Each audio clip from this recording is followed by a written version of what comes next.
This is your host JP Mandal from JP Mandal Show. I'm here in beautiful Midland, Odessa, Texas, and today's my guest is Dr. Subodh Malik.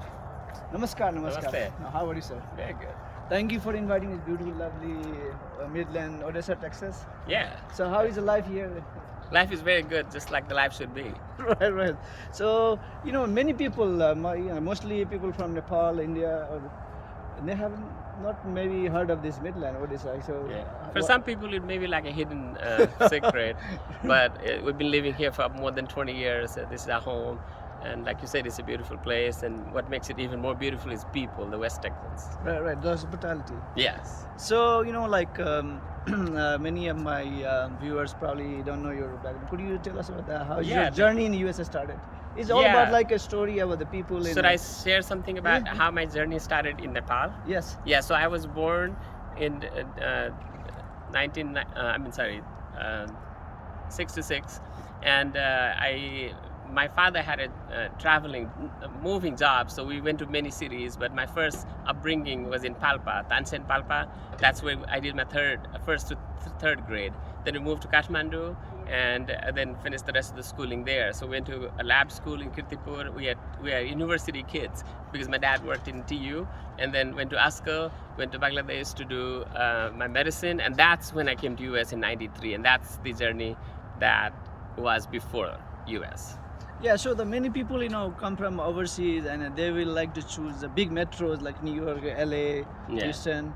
How come you choose this Yeah. like really in West Texas? It's like a rural setup, but I love it. here. Yeah, How I think was it? Do you have any I- story behind that? Yeah, definitely. I think me and my wife Anita, we're more about having more of a family time together. So if we're in a smaller place, which is more laid back, we'll get more of that. So we lived in New York for about 5 years before we came here. So we already had the big cities, and so when we came, the lifestyle was really on a slower pace and less parking hassle, less store hassle. So and we thoroughly enjoyed that. But don't take me wrong, we do like big cities. We make several trips to big cities when it's convenient. Right, right, right. So this is, I heard this is your like childhood dream to be a bigger. So, yeah, there's any Yeah. story behind this house? How Yeah, Jay, so you're the first one who's capturing this story. You're my guest, so I cannot refuse that. But I'm not to boast about it. My friends come here and they look at it and they appreciate. So it is true that it's my childhood dream. I was actually 10 years old, and I'd be drawing this thing, and my mom would like, "What are you doing?" I said, "Mom, this is our home. This is where I'm gonna be, and this is where you and Dad gonna be with me, and my kids are gonna be there running around." So you mean you're gonna have a big house like that? Yes, Mom. I will have a big house, so it'll fit everything, all of us, and so that was my dream. And Mom and my dad never discouraged me from dreaming. They always cautioned me, said, "Hey, you should have a plan B." But with their blessing and everybody's blessing, the God's blessing, this is not a one-man show. It took everything, including my beautiful wife, to achieve this after 30 years of dreaming and living in it. So that's the story behind it. Right, right. So like sometimes he says everything starts with a dream because the dream it comes with God's blessing. Yeah. Because every people have different kind of dream. Yes. So That is very true. Yeah. It's about dream. That I'm a dream man. I believe in dreaming, and it's free and fun. for free and fun. But a lot of people, Dr. Malik, they on the course of their life they give up. If something happens, hurdle happens, and they quit their dream. Yeah. I mean, it's normal for people to change their direction. There's nothing wrong with that. It's not giving up a dream. It's building another dream off of it. That's another dream. Dreams can only be dreamt, and there's no guarantee whether they'll actually happen or not. That should not change your life path into this beautiful place that we all should get to. Right. So what is your life philosophy? Say, keep dreaming, but some dream will come true, some will not. Yeah. Is life is journey. Yeah. Dream is like a dream, make it fun. Dream in night, dream in the day. But it doesn't mean that it'll all come true. All my dreams I have not come true. It may never be, but it doesn't matter. I'm already there. Every day is a dream day. Right, right. So here a lot of people think about like they say want to build a dream home. Different goals. Like for example, my dream was make a movie, Yeah. but I couldn't make movie. I'm at least doing a small show here. There you go. There you go. That's the first step. Right, right. So this area is everywhere I'm looking here says Permian Basin. So what is Yeah. a story about the Permian Basin? Yeah, that's a very good question, because when I first came in, I would see that a lot. I really didn't know what that meant. So some of my friends had their Permian gastroenterology, Permian internal medicine. So I figured I researched that, and basically Permian Basin is the shell that is below here. So Odessa, Midland, San Angelo, Lubbock, and even almost to El Paso. This is a very blessed place because it's very rich in oil and gas, and so that shell is considered Permian. So Permian is a prize name here. Right, right. So just I was doing a little bit research. This place is like the biggest oil reserve Yeah. in this area. It's almost they have extracted a 35 billion balance Yes. like since 1921. Yeah, it is. I want you to go to Petroleum Museum tomorrow, Right. because this is one of its kind, and that'll give you a lot of information. But you're absolutely right. This is one of the biggest places, and the recession unfortunately has hit everywhere. But we've been able to make it through in spite of recession. So it is a blessed country.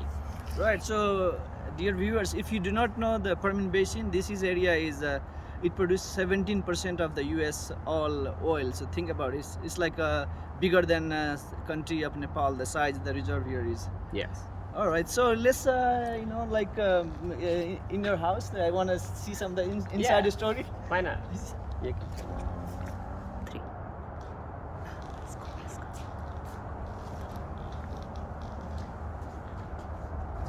All right.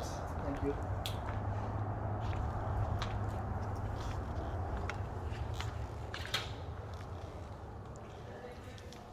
Such a beautiful open ceiling. This is a very unique design. Yeah, I wanted to have one space here where, as you come into my house, you go, wow. So this is the wow factor. Right. Yeah. So okay, so this house you like your concept you designed, and so what is the story of this? When did this house came in this planet? So yeah, I've been living in it for a long time, as I said, because I drew it a long time ago, and it was inspired by a palatial theme. And then when we were ready to build this house, I contacted a lady in New Jersey, a Polish architect, and she was very knowledgeable in international homes. And this house is inspired by Royal Palace of Nepal and also the Amber Palace in India. So it's a fusion. Because my wife's from India and I'm from Nepal, so that's the symbolic idea, and so that's how it came about. So this the architect was very knowledgeable, and she was very detail oriented, and she would listen to me, and actually made me listen to her. And so between me and her, it took a whole year of back and forth, some real trips and some virtual calls, and we put it on paper. So in 2010, this all happened in 6 and 7. In 2010, we broke the ground, and it took us 2 years to get to this more or less finished level. That's wonderful. All right. So by profession you are a doctor. So how is urban medical practice versus rural? Kind of Yeah. mid of America, the rural practice. How is Yeah. it different? Yeah, I'm probably the right person to answer that because I started my residency. I did my residency in Brooklyn, New York, and that would be the major urban area. And so I'm used to big hospitals and the big crowd and being so busy, the big ER and gunshots and whatnot, and HIV, pneumonias, and all that kinds of stuff. And also did a pulmonology fellowship in Brookdale Hospital. So I'm aware of the ICU setup and CCU setup. So when I came to Texas looking for a really laid-back lifestyle, it does not mean the diseases and the problems here are any different. And they could be very harsh, and the diseases are the same. So, but luckily, there's rural hospitals in Texas, and I'm sure it's like that in all over the country. They are not any less. They have it's thanks to the government and the system. Everything is available for every hospital, every population is how I feel.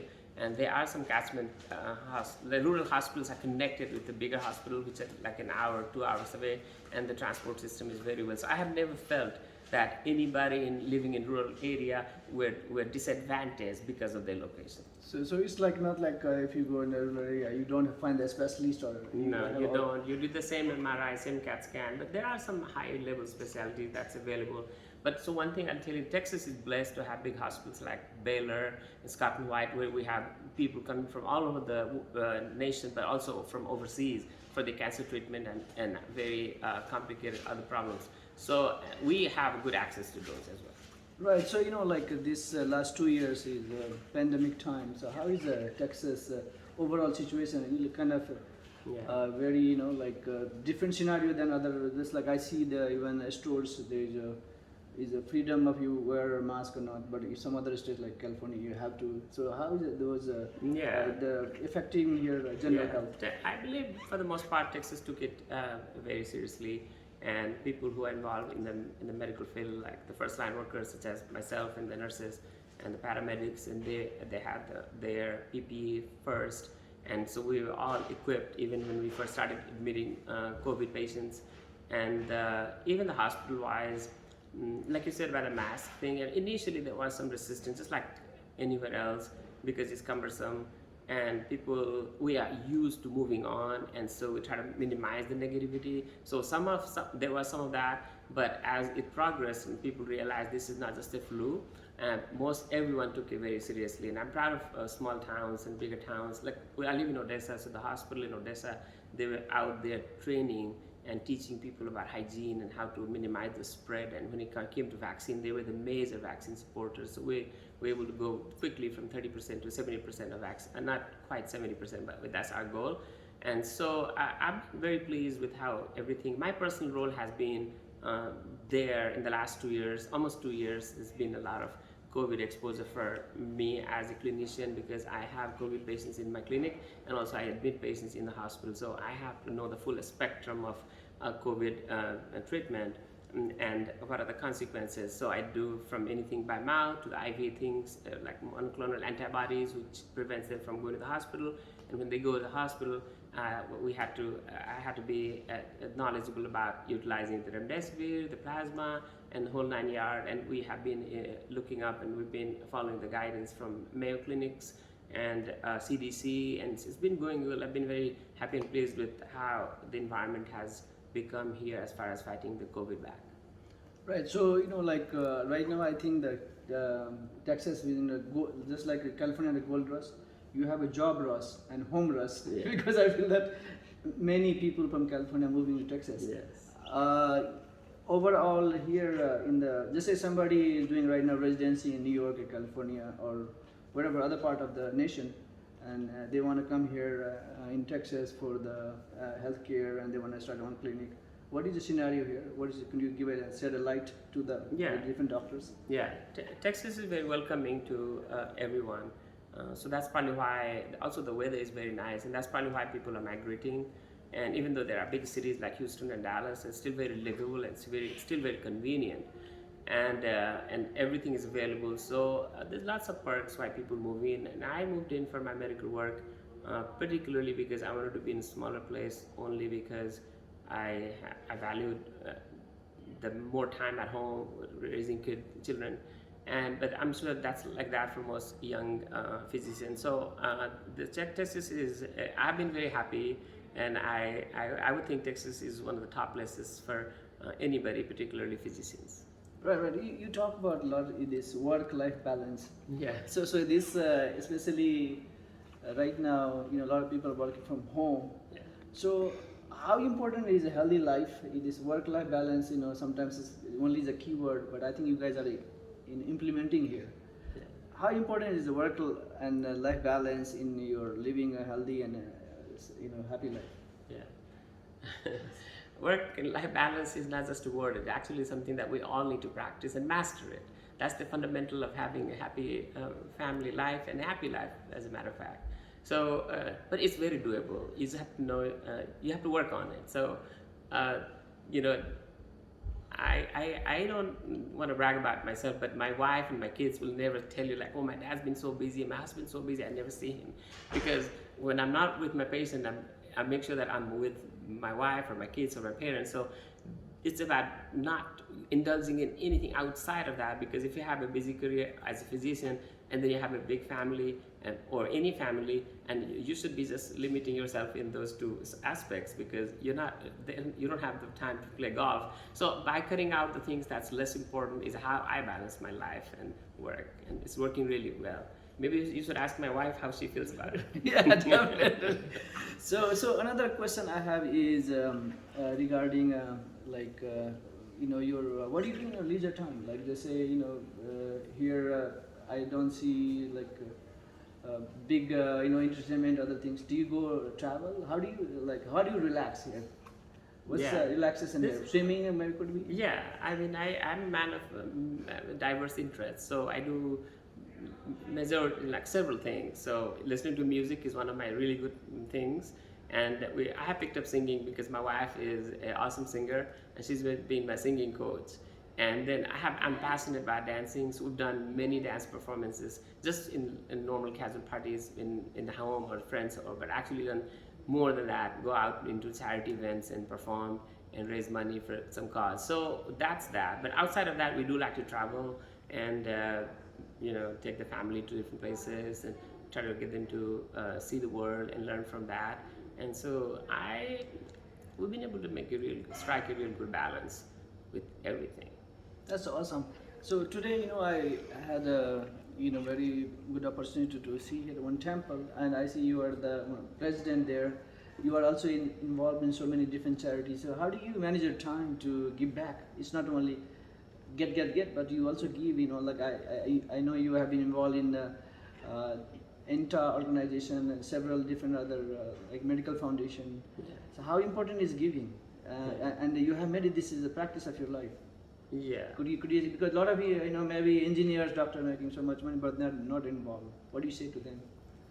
Yeah, I think giving is very soothing. I think giving is part of life, and that's how it should be. I remember that just learning from my dad's generation and his friends, when they started doing any kind of social or charity work, they were already up in the age.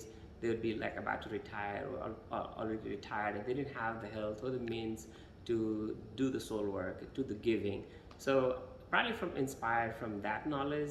And when I had my first job, and me and my wife sat down and said, we're really blessed, and so let's start doing some work for world. So I would separate three things in our life: like a really strong commitment to work, strong commitment to life, and strong commitment to humanity. That means the world cause. So that's how it is. But honestly, Jay, you may think that I do a lot for the world, but because I'm such a busy doctor and such a busy family man, I have very limited time for charity work. And sometimes it's easier for me to write a check than actually do anything. So I depending upon where I am in my life, I do not encourage anybody to give up on their main core, which is their job and the family, and do the charity work. Charity work has to be only at a sweet level. So for me, like, because I'm so busy, I only have an hour, 2 hours every week where I can write a email, and I can write some motivational talk, and I can come up with it in a conference with Nepali doctors and whatnot. So I know my limits when it comes to that. But as my family grows, as I have more time, and I'm gonna switch into more of a charity work is what our goals are. Yeah, so like you have involved this recently created an organization called Sapna. Yes. So what is Sapna about? It is about dream? Or Yes. Everything is about dream here. Yeah, so it is. That was not the reason for it. Just came out. We were looking for a nice name, but when it became Sapna, that added more meaning to it, because it is a group of with 7 actually members of in Sapna, and it's the whole full form of Sapna is a social association of professional Nepali in America. So we felt like if we have a smaller association, then we could be more productive, because all of us are so busy. We don't have that much time to try to have to deal with so many people and making decisions a lot easier, and actually putting the decisions to work is a lot easier. So in that almost year and a half, we've been able to do more than we thought because of these advantages. So that's what Sapna is. And as a matter of fact, as you know, that we're doing, I'm Yes. celebrating my, I don't want to, yeah, so I'm actually getting married. Yeah. Yes. Congratulations on that one. Who said 25? So, okay, I had actually next question is regarding that. So you are involved also in this crisis center of Texas. Yeah. So what kind of organization is this? And Yeah. you are doing like a dance charity event for that one, Yeah. Bollywood style. Yeah. So like, could you shed light about that a little bit? Yeah, definitely. So Crisis Center of West Texas, it touches my heart, and it touches my wife's heart, because it's a major organization in West Texas, nonprofit, which does shelters for women and children. and so they have a big shelter in Odessa and a shelter in Fort Stockton. So I've been involved in trying to support them for several years, and I'm the doctor available for them. And Anita, my wife, who owns a daycare, and she has the reserved seats for the crisis center or the home. The kids, they had to come to the shelter, they could go to that daycare, is what I'm trying to say. So that, and then they have a big program here every year. They do that. It's called Dancing with West Texas Stars. So in 2001, I was invited to be one of the dancers for that program, that's the major fundraiser event. And so that didn't happen because of COVID. And so later in the later part of the year, we were talking about doing the wedding. So it had to be a real wedding, because I feel really blessed about our lives and about everything that had gone in our lives. So I needed to celebrate in a way that is going to reciprocate the feeling that I have.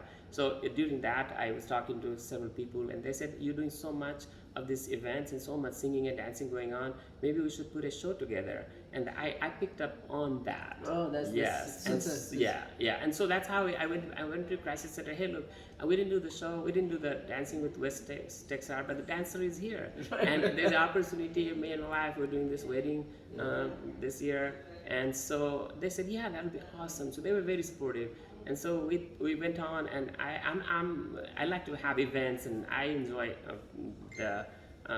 putting the parties together. And I said earlier that I have passion for dancing, so we started thinking about what program can we give them. And so I picked up the wedding thing only because it is around my wedding, right? And I picked up the Bollywood because Bollywood inspires me a lot. So my wife calls me Bollywood Kamara. And so so I said I could call that a Bollywood wedding. And so we turned that into a real wedding thing, which is not just a one-time show. The program is called A Bollywood Wedding, and this is going to produced by Sapna and Sapna volunteers. I have several friends from Odessa and several Nepali friends from here, and also from outside of Odessa. They are participating in that because it has become like a full story in a small movie. So it'll be about an hour and 15 minutes or so. And it is it's inspired by a story of myself and my wife's. So it is a story about us. So it is like a kind of fundraising, like a dinner, and with this one. Yeah. So the show is formatted to be a dinner. It's a charity dinner event. So people will come and they have a slight mingle time, and then they'll go on to having dinner, and then the show starts, which from beginning to end is about an hour and a half. And so I want to tell you something about how the story is. Yeah. So it is about, to me, my personal story is, and which I reflect that in A Bollywood Wedding, is about how two ordinary people who were married in arranged marriage and learned during the life in different ups and downs and different struggles and lots of happy, and during that process they fell in love, and then we're marrying again. And this time it's for love. So that's how it is. So timing could be is such a like not better than this, because Yeah. right now you see the overall everywhere this loss of life around the world, and especially in the US too. So we have to remember that you got one life moment of now. So I have we are at the end of this interview. We have a couple of more questions. That is absolutely right. I just want to take a minute. So even though we're going to raise the fund for Crisis Center, that is one aspect of it. But the message is about love and life and live and dream. That's what it is. And that's what we preach all day long now, and that's what is reflected in the show. Yeah. So one question I have is, as a physician, a lot of people fear. Sometimes you say like you did a scuba diving, and I'm fear of height. so people are fear of public speaking. You are so good, So are you fear of anything? Do you fear, or somebody has a fear of this public speaking, or how they can conquer that thing? Are they so become natural to not fear for fear? Yeah. So I'm like this because my dad is a university professor. So I get that from him, and he is a storyteller, and so I get some of that from him. But I think it's about, if you feel so confident in your intentions, and you mean right, and you're you don't need to hide anything. Then you can actually express it very clearly, and it shows. And I do the same thing to my kids. I said, you just look at people's eye, and he's just another person with vulnerability and weakness and problems like you, and nobody's perfect in this world. So just knowing that everybody is really the same, and we all have same setbacks and same struggles, and so there's no need to be fearful of anything. This is, again, it comes from feeling of one life. So be very bold and be out there, express your feelings, and fight back for your reasons. Yeah, so also, I mean, like you have delivered so many bad news in a different way. Like in your personal setback, also, like a couple years back, you had set this accident. How did you overcome? And I feel that there's nothing happened. You are such joyful. I feel that whenever I talk to you, you are so much charged up. Yeah. Positive energy. It's like a light in the darkness. How do you motivate yourself all the time? Yeah. You have any role model? Yeah, I have several role models that I am inspired by, and so for 22 years I've been a doctor, and I've practiced internal medicine, and like you said, there's come so many occasions where I had to break the bad news in a way to where it was acceptable, and person across was going to take it to where he can go home with. So I always said that, and I even mentioned the same thing to my family, my kids, and when something happened to anything that not so happy in school for my kids, I said, you know what, just use it as that setback, use it as a trampoline. You get to get a jump from that. All the negative things can be turned into somewhat of a positive, get a bounce, make it a nice turn, or make it a nice bounce.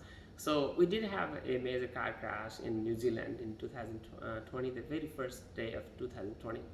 And all my family, so myself and my wife and my 3 kids were injured, and we ended up in the hospital in Hamilton, New Zealand, for about 10 days. And so that was my time from the ER on, and I was up and alert, so I remember everything. From the ER time, I did not lose the positivity. I felt like if I'm breathing and my wife's breathing, my kids are breathing, we're already there. So the victory, I saw that as soon as we realized that all of us are safe, and all the other things were minor.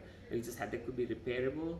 It was minor in the sense of life. They were major surgeries, but that really was my time to test myself through all these times that I'm telling people like, hey, you should never worry about these things, and everything will fall in place, and everything just takes care of itself. That was my time to actually apply it to me. Right. So, and I felt like myself and my wife and my kids, my daughter who is 24 now, and she did well. Everybody, within 2 days, we were turning around, and we became the hospital clown. Like we were showing the laughter and everything to the other people. Nurses and doctors came to see us, and they're like, how you are still laughing. And so that's what it is. And actually, we all have in us to be that, and let's just do that. You can try to practice that and master it. And another thing, since you're talking about positivity and laughter, so I sell that to my patients. I share that with my patients, saying that, hey, more problems you have, the more laughter you can do, because half the problems can be actually evaporated by laughing. And then sometimes at the end of the day, I'm laughing a lot, and my patients hear me from one room to the other. I go in to see them and like, hey, doctor, do you have more problems today? I'm laughing more. But those are the truly days that I have a lot more problems, because every job is going to have problems. But I always believe in laughing. If you laugh a lot, I think half the problems are totally gone. Right. Because that's our goal, to be able to laugh, right? So you already laugh, you already met the goal, and then you can work on the logistics of how to truly get there. So this, my second last question is, you believe in praying, singing, and dancing. How this can be a therapy for a lot of patients? One of my friends, he's big time in music, and does this music heals patient naturally? Yeah. Or in laughing? Yeah, it does. Is it impactful? Yeah, it is. It is all about the hormone. The feelings bring up the happy hormones, the endorphins, the dopamine, the serotonin. They all come out with exercise. They all come out of laughter. They all come out of music and positive news, positive attitude. So it's all about that. So the more of that you get, it's not something how you don't even have to work on it, because if you put your workout in a day, if you make it to where you always gonna be happy and laughing, and you make it to where you have some happy music going on in the car, in the home, in the shower, I will promise you, there's no way you'll not have a good day. Right, awesome. So the Bollywood question now. So who is your favorite dancer and actor you like to imitate yourself? I actually it's interesting you asked me, but I'm a big fan of Shah Rukh Khan. It got to the level to where I think of myself as Shah Rukh. Love. Because I like his on-screen romance, Yeah. and basically more than that, also there is the get-go, the life get-go, Right. and how even that's on his outside of screen story. So he is my hero, and I follow him, and I wear all his clothes. Yeah, you like that? He's Yeah, I do all of that. I do that, and yeah, you'll see that during all these events, and my wardrobe is his. So if somebody wants to watch that, your dancing other stuff, what they can see? Yeah, there is a website. And I will put that in Facebook. There is the Sapna Facebook has that detail. I see. Yeah. Okay, so Sapna is Yeah. like, what is the website for that? What is So it's sapna.org. Oh, Sapna.org. Yeah. So at the end, this is Thanksgiving, and it's all about happiness, and it's all about family and loved ones.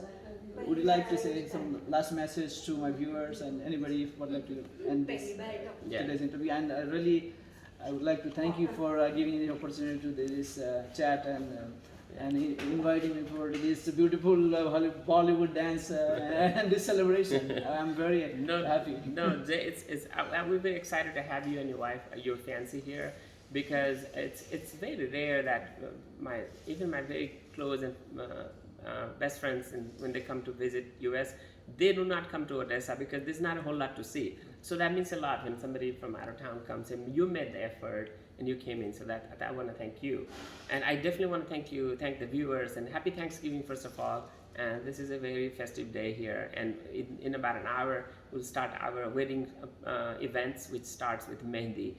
So it's going on Facebook, but my message really to you is please live and love and laugh and think of this as one life, and all the negativity and all the shortcomings and all the things are less important.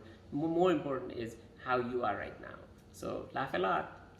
All right. Thank you, listeners, and I would like to wish you very happy Thanksgiving. Wherever you are, enjoy with your time. This got, as a Dr. Malik said, you got one life, and utilize that. Your most precious thing is time. Be happy. Okay, bye bye. Next time.